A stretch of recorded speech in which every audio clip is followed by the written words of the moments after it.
لحظه جاویدان مبارک باشد. این لحظه جاویدان مبارک باشد. پیوستن همدلان مبارک باشد. اینی که دو جسم و جان به هم آمده هم، این وحدت جسم و جان مبارک باشد.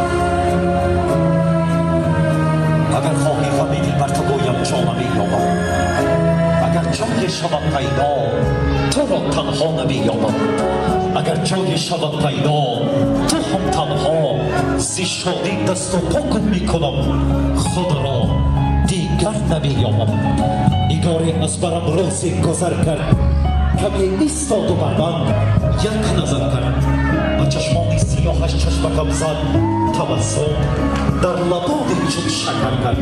و من حرفی نگفت و رفت، لیکن دلم را برد و فکرم را خطا کرد. چی خوش عشقش مرا عاشقی ما کرد. عروس و داماد نیکوبخت خدا کند که تا ابد دوستانی هم وفاداری هم جان و جانی هم دست به دستی هم کیف به کیفی هم و عاشقی هم دیگر باشیم. اگر یابم جمالی دوباره تو را تنها میخواهم و بس.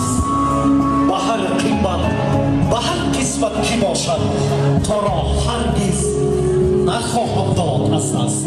قسم باشم فقط تویی پیام سفید و بلند، فقط تویی دو چشم شلال داری، منم پروانه چشمت، من بی خانه را داری بیخود بر خانه چشمت. نگاهت میبرد چشم مرا چون شعله خورشید، همه دیوانه رویت، منم دیوانه چشمت. بساطی عمری من خارج شد، اما باز میخواهم نگاه‌های خود را آلاده یا داستانه چشمت. اگر خواهی فهمیدی بر تو گویم جان نمی‌یابم، اگر جای شود پیدا تو را تنها نمی‌یابم، اگر جای شود پیدا تو هم تنها ز شادی دست و پا گم می‌کنم، خدا را دیگر نمی‌یابم.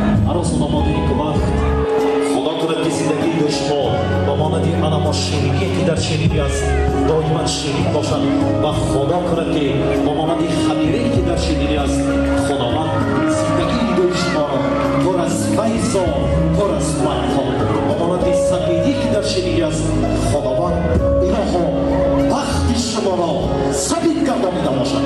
بار دیگر